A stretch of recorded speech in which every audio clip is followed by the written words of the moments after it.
का उसके बाद एक चौपाई है। भरत जी कहते हैं, गुरुदेव मैं जानता हूं कि मैं सब अनर्थ का कारण हूं।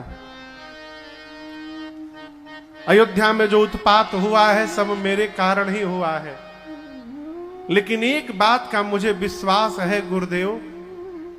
गुरु जी पूछे क्या? भरत जी बोले, गुरुदेव जैसे मैं अपने भैया के सन्मुख पहुंचूंगा ना, मेरे रघुनाथ जी अपने इस पापी भाई के समस्त पापों को भुलाकर और दौड़कर मुझे अपने हृदय से लगा लेंगे। गुरुदेव ये मुझे भरोसा है, वो मेरा त्याग नहीं कर सकते। मोहि रघुबीर भरोसा, ये भरत जी का विश्वास है, इसीलिए रघुनाथ जी का भी विश्वास है कि मेरे भाई को कभी अभिमान नहीं हो सकता। लक्ष्मण जी को ग्लानि हुई, मैंने भरत भैया में दोष देखा। प्रातःकाल भरत जी जगे उधर, गुरुदेव भगवान से माताओं से अनुमति लेकर पहले भरत जी शत्रुघ्न भैया निषाद राजगुह के साथ राम जी से मिलने चले। एक ऊंचे टीले पर चढ़कर निषाद राजगुह ने भरत जी को रघुनाथ जी की कुटिया का दर्शन कराया। भरत जी पागल हो गए देख के। कुटिया के भीतर एक बरगद का वृक्ष है, वृक्ष के नीचे चबूतरा बना है, चबूतरे पर राम जी सीता जी बैठे हैं, लक्ष्मण भैया चबूतरे के नीचे बैठे हैं ऐसे हाथ जोड़ के।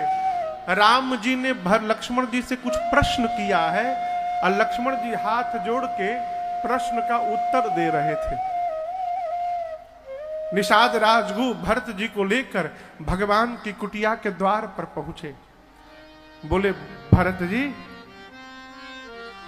वो देखिए आपके भैया बैठे हैं भीतर, दिख रहे हैं ना, चले जाइए। भरत जी बोले, भीतर नहीं जा सकता। क्यों? अब ये पापी मुख दिखाने लायक नहीं रहा किसी को। कैसे मैं मुख दिखाऊंगा रघुनाथ जी को? लाठी देखें आप लोग, लाठी। गोस्वामी जी कहते हैं लाठी को खड़ा करके छोड़ दीजिए, और जैसे लाठी खड़े खड़े धरती पर गिर जाए, भरत जी भगवान की कुटिया के सामने अपने हाथों को ऊपर किए और लाठी की तरह खड़े खड़े गिर गए। अब बोले,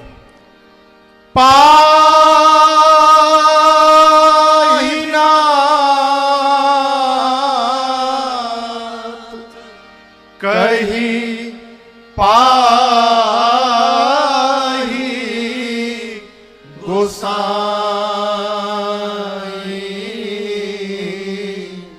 भूतल पड़े लकुट की पाहिनाथ पाहिनाथ त्राहि माम प्रभु त्राहि माम कह के भरत भैया खड़े खड़े गिर पड़े। लक्ष्मण जी सुन लिए कि भरत भैया बोल रहे हैं। अब आप सोचिए, लक्ष्मण जी सुन लिए तो क्या रघुनाथ जी नहीं सुने होंगे? राम जी सुन के भी नहीं उठे। क्यों? मानो लक्ष्मण जी से बोल रहे हो, लक्ष्मण ये मेरा वही भाई है जिसको आप मारने जा रहे थे, मुझे बुला रहा है। अब लक्ष्मण जब तक आप नहीं कहोगे मैं भरत को उठाने तक नहीं जाऊंगा।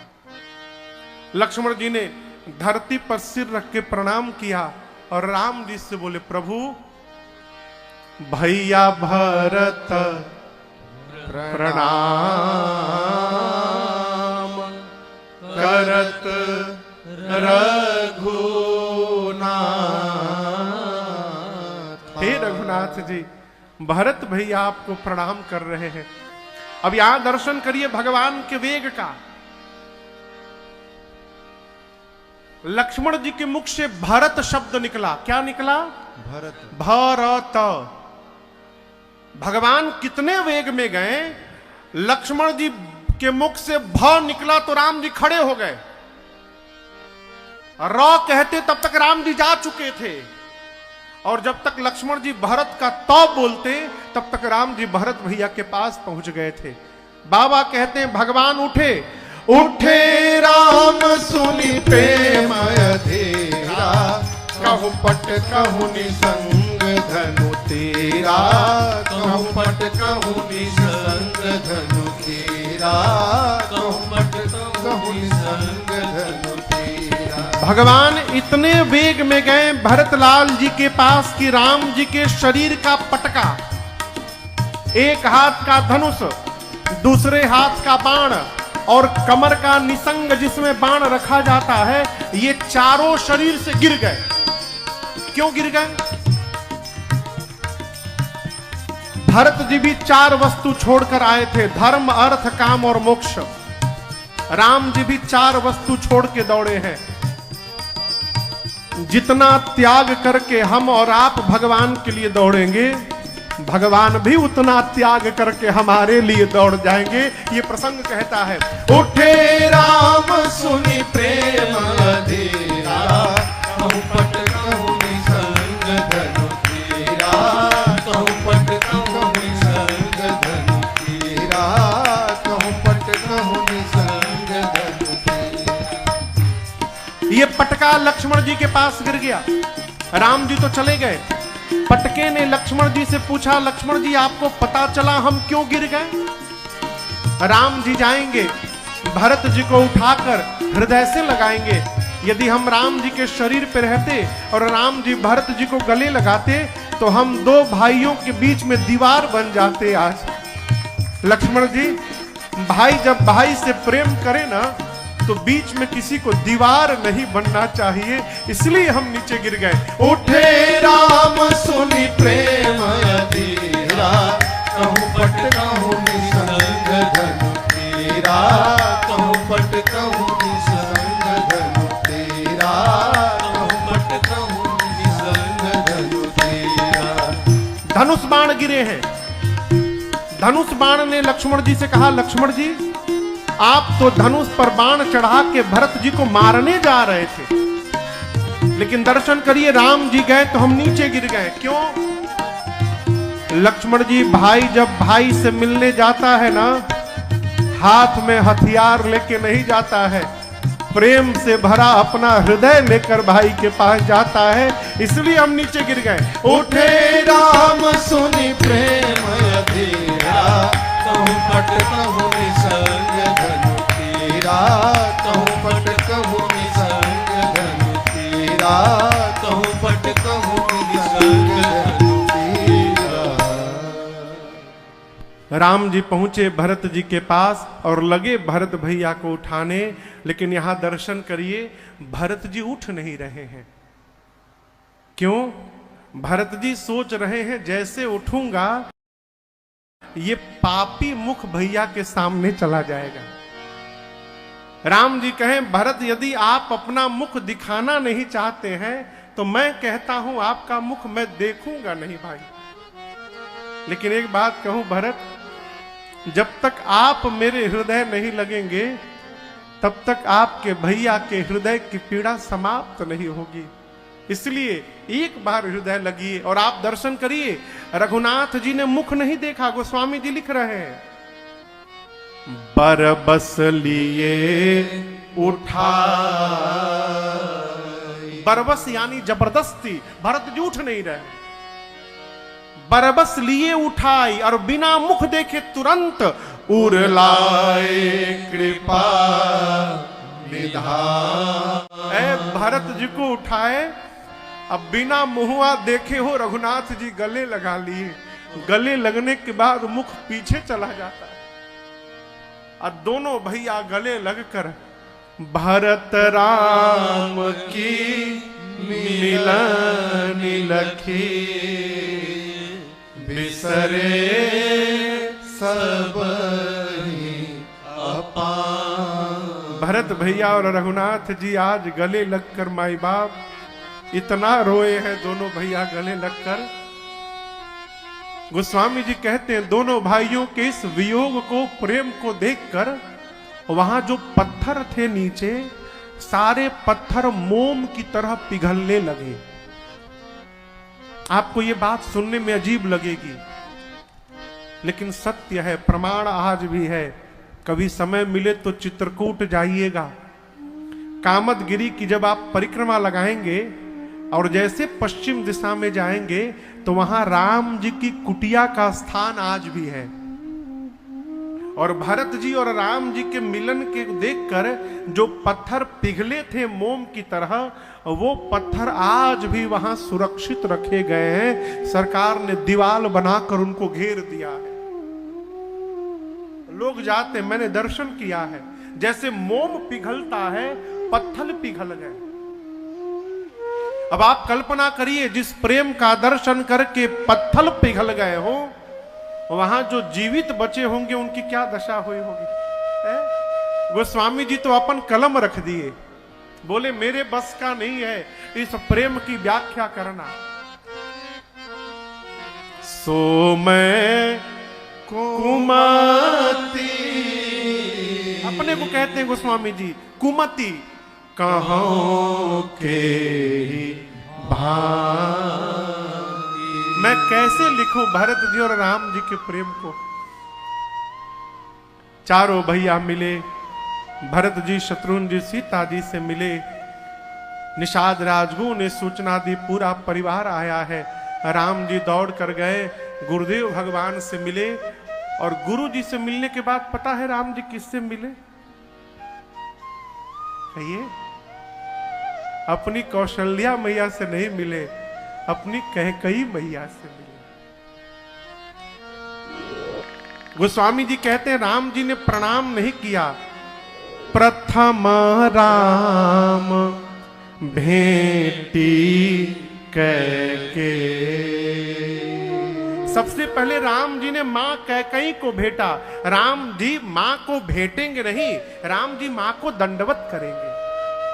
राम जी ने कैकेयी जी को प्रणाम ही किया था। जैसे रघुनाथ जी, मां कैकेयी को तो विश्वास नहीं था कि कौशल्या को छोड़ के राम मुझे प्रणाम करने आएगा पहले। और जैसे राम जी ने मां कैकेयी को प्रणाम किया, मां ने अपने आंचल से राम जी को देखा। मां अपने आप को रोक नहीं पाई हो कैकेयी मैया, रघुनाथ जी को उठाकर मां ने गले से लगा लिया। आप जब किसी के गले लगते हैं माई बाप, तो सामने वाले का मुख आपके कान पे चला जाता है और आपका मुख सामने वाले के कान पे चला जाता है।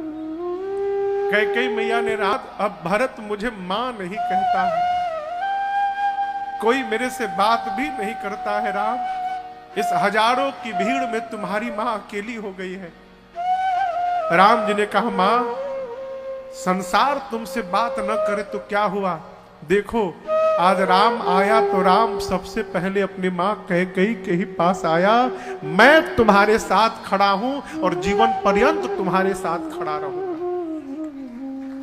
मां को भरोसा हुआ। सभी माताओं को प्रणाम करके राम जी सबको लेकर गए चित्रकूट। और आपसे बताऊं, चित्रकूट में कुल 5 बैठकी भई है। कितनी? 5।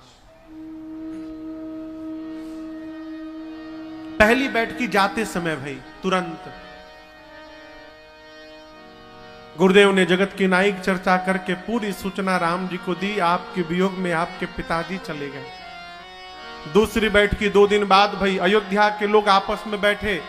गुरु जी ने कहा कि मेरी बात यदि मानते हैं आप लोग तो मैं कहता हूं राम राजा है। और यहां देखिए गुरुदेव ने पूरा खोल के रख दिया। गुरु जी ने कहा राम जीव नहीं है, राम भगवान है। राजा राम स्वबस भगवानु, और ऐसे वैसे भगवान नहीं है।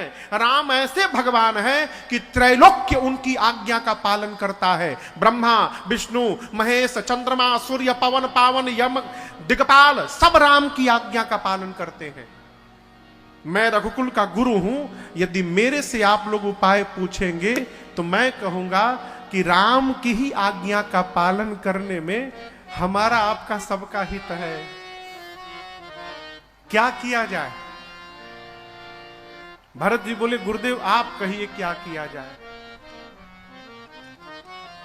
गुरु जी बोले, भरत यदि आप तैयार हो जाएं, राम के स्थान पर आप और शत्रुघ्न दोनों भाई 14 साल के लिए वन जाने को तैयार हो जाए ना, तो मैं राम लक्ष्मण सीता को लेके वापस चला जाऊंगा। यदि आप दोनों भाई 14 साल वन में रह जाएं, तो मैं राम लक्ष्मण सीता को लेके चला जाऊंगा। भरत जी सुने तो नाचने लगे, कहे गुरुदेव, इस पापी के यदि वन में जाने से रघुनाथ जी वापस चले जाएंगे गुरुदेव, तो मैं एक बात कहना चाहता हूं गुरुजी, मैं 14 साल के लिए वन नहीं जाऊंगा गुरुदेव। फिर भरत, मैं जीवन भर के लिए वन में रह जाऊंगा गुरुजी, मैं लौटूंगा ही नहीं अयोध्या गुरुदेव। कानन करऊं जन्म भर बासु, पूरा जीवन वन में बिता दूंगा। एही ते अधिक नमोर सुपासु। भरत जी ने कहा कि जीवन पर्यंत वन में रह जाऊंगा। गुरुदेव की मति हेरा गई। क्यों? इस बात की कल्पना नहीं कर सकते थे कि एक भाई अपने भाई के लिए जीवन भर वन में रहने को तैयार हो जाएगा। उनकी बुद्धि हेरा गई, कुछ नहीं बोले, सबको लेकर राम जी के पास गए। राम जी बोले, क्या आज्ञा है गुरुदेव? गुरु जी बोले, राम मैं अब आज्ञा देने लायक नहीं बचा। तुम्हारे भाई भरत के प्रेम ने मेरे सोचने की शक्ति को समाप्त कर दिया है राम। मैं तो कहता हूं जो भरत बोल रहे हैं वही कर लिया जाए। अब राम जी बोले, ठीक है गुरुदेव, मैं भी कह रहा हूं जो भरत बोल रहे हैं वही मैं करूंगा। गुरु जी ने कहा भरत जी से, बाबू अब इससे सुंदर अवसर नहीं मिलेगा बेटा, आपके भैया बोल दिए हैं, आप जो बोलेंगे वो करेंगे। आज जो जो बोलना है बोल जाओ। भरत जी खड़े हुए, कहे गुरु जी एक उपाय हमको बताए हैं भैया, कहिए तो वही मैं बता दूं। राम जी बोले, कहो।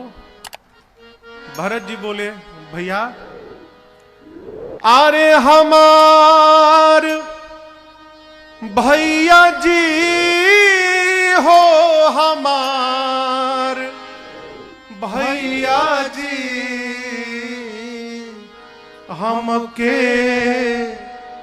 बने रहे द घरे जा, हमार भैया जी हमके बने रहे द घरे जा, हमार भैया जी। भारत ये देश अपना, यहाँ की हर चीज अपनी, फिर यहाँ उगने वाले अच्छे एप्पल।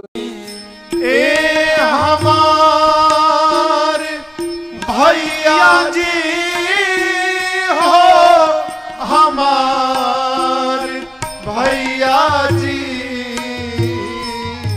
ए हमार भैया जी हो, हमार भैया जी हमके बने रहे द घरे जा, हमार भैया जी हमके बने रहे द घरे जा।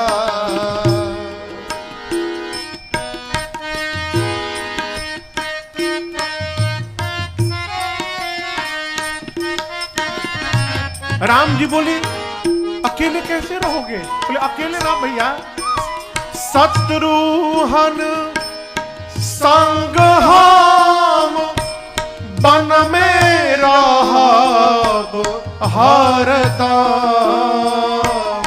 शत्रुहन संग हम वन में रहब हरदम। राखी भाई के दुलार, ए हमार भैया जी राखी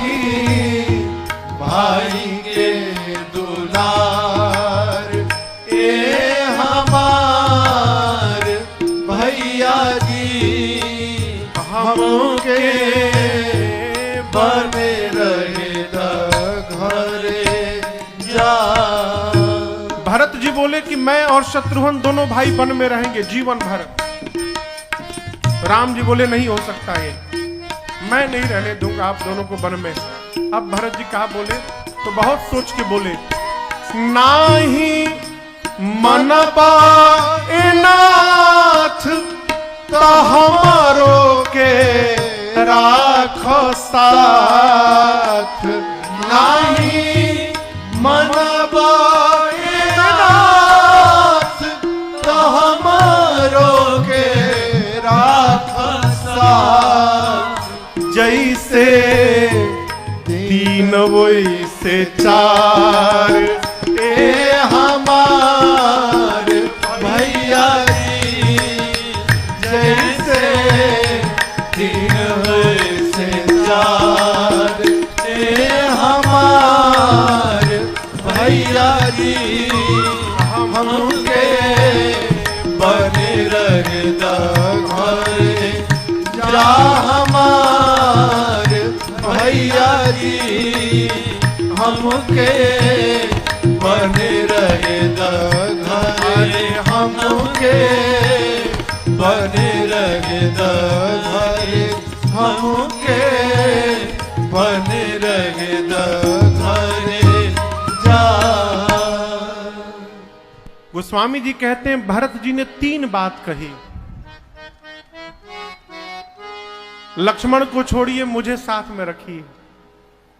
दूसरी बात, आप तीनों वापस जाइए, हम शत्रुघ्न वन में रहेंगे। तीसरी बात, आप मां को लेके चले जाइए, हम लक्ष्मण शत्रुघ्न तीनों वन में रहेंगे। भगवान सोच में पड़ गए क्या कहे। तो लक्ष्मण भरत जी ने देखा कि मेरे कारण भैया को सोचना पड़ रहा है। भरत जी पांव पकड़ लिए, कहे प्रभु मैंने जो कहा सब भूल जाइए, मैंने कुछ नहीं बोला है, कुछ नहीं बोला हूं प्रभु। जेहि विधि प्रभु प्रसन्न मन हो, जैसे आपका मन प्रसन्न हो। करुणा सागर कीजिए सोई। जैसे प्रभु मन प्रसन्न हो आप करिए। इसी बीच जनक जी का समाज आया। राम जी ने खूब स्वागत किया। सीता जी की मां सुनैना जी जाकर कौशल्या जी से मिली।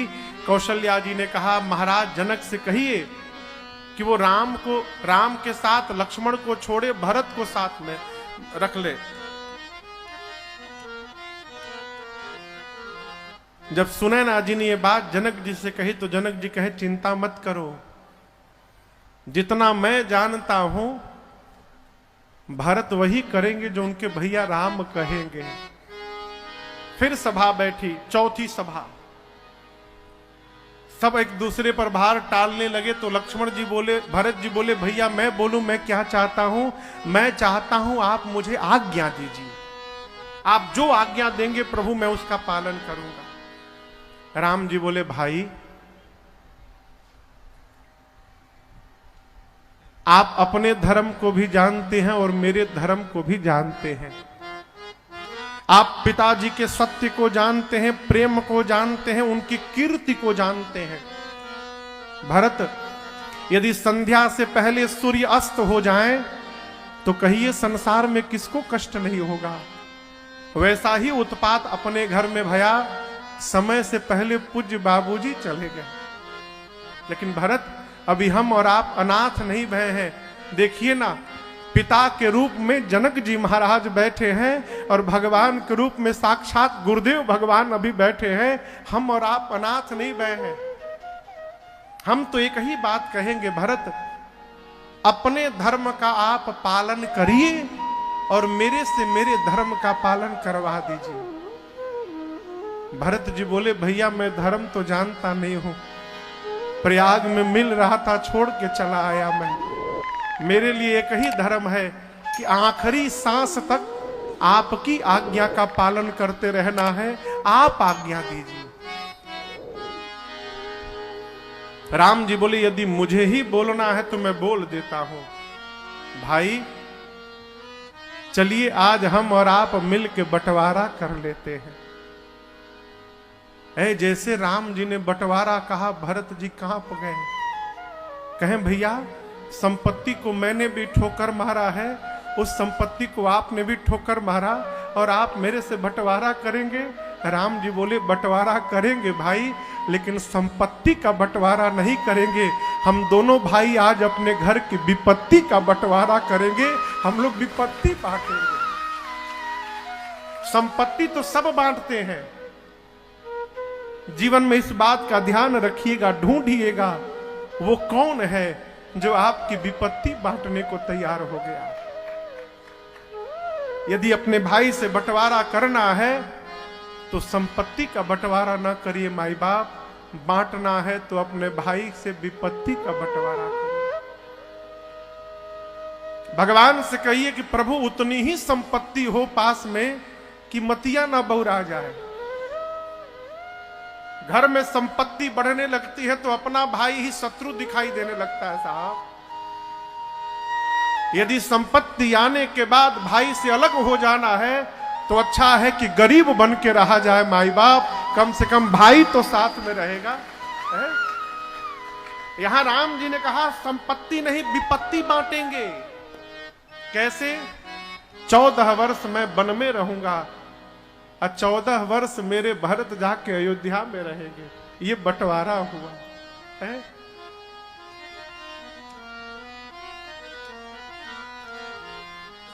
लोग चाहते कि हमारा लड़का एक में बने रहे और अपने भाई से अलग हो जाते हैं। भूल कर भी सावधान रहिएगा। आप चाहते हैं कि आपकी संतान आपके जीते जी अलग ना हो, तो अपने संतान के सामने आप अपने भाई से अलग मत होइए। बच्चे जो देखेंगे वही पालन करेंगे। अरे जब जब याद आई भाई के दुलार तोहरा, तब तब काटे धाई अंगना दुआर तोहरा। कब? जब जब याद आई भाई के दुलार तोहरा। राम जी बोले विपत्ति बांटेंगे, आप अयोध्या जाइए। भरत जी चरणों में लौट गए। कहें भैया हम अभिषेक की सामग्री लाए हैं, आज ही तिलक हो जाए। बोले नहीं, 14 वर्ष बाद। अत्रि मुनि जहां कहें वहां रख दीजिए। आप जब आज भी चित्रकूट से बांदा जाएंगे तो बीच में कुआं पड़ता है।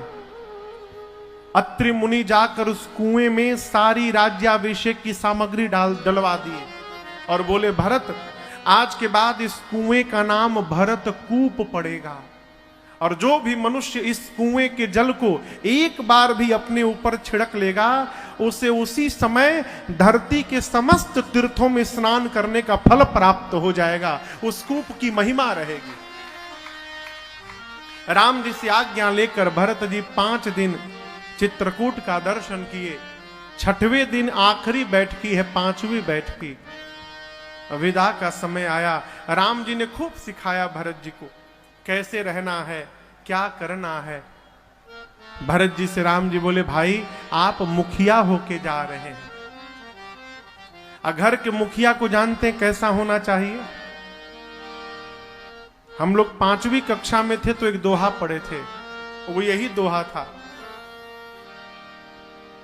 राम जी भरत जी से कहते हैं भाई मुखिया मुख सो चाहिए, खान पान कहूँ एक, पालई पोसई सकल अन तुलसी सहित विवेक। राम जी बोले भाई मुखिया को मुख जैसा होना चाहिए। अच्छा आप बताइए दाहिने हाथ में और बाएं हाथ में सबसे अधिक काम कौन सा हाथ करता है? दाहिना हाथ, ठीक। मुख कभी सोचता है का कि दाहिने हाथ को ज्यादा प्रोटीन भेजा जाए, बाएं को कम, उड़ता है क्या? मुख भोजन लेता है तो सिर से लेकर पांव तक जितने अंग हैं सबका बराबर पोषण करता है। राम जी बोले भरत आप मुखिया हैं, मुखिया को मुख जैसा होना चाहिए, मुखिया को परिवारी जनों में भेदभाव नहीं करना चाहिए, सबको एक दृष्टि से देखना चाहिए, ये मुखिया का लक्षण। आगे दर्शन करिए, हाथ टूट जाए तो काम करना बंद, आंख में फोड़ा हो जाए तो आंख देखना बंद, पांव में चोट लग जाए तो पांव चलना बंद, अब मुंह में घाव हो जाए, जरी जाए, कट जाए, लेकिन मुख अपना काम बंद नहीं करता। क्यों? मुखिया है, जानता है कि हम बंद भइनी तो देहिए समाप्त हो जाए। उसी प्रकार घर के सभी सदस्य को रूठने का अधिकार है, परंतु जो घर का मुखिया है, मुखिया को रूठने का कोई अधिकार नहीं है। मुखिया रूठ गया तो परिवार समाप्त हो जाएगा। जितना राम जी को समझाना था समझाएं। भरत जी कुछ चिन्ह चाहते हैं, यहां पर भरत जी को देने के लिए राम जी का एक नवीन अवतार भया, उस अवतार का नाम है पादुका अवतार। क्या नाम है? पादुका अवतार। पादुकाओं को प्रभु ने दिया। प्रभु कर कृपा पावरी दीनी, प्रभु कर कृपा पावरी दीनी, सादर भरत शीस धरि, सादर भरत शीस धरि, भरत मुदित अवलंब लहे ते, भरत मुदित अवलंब लहे ते,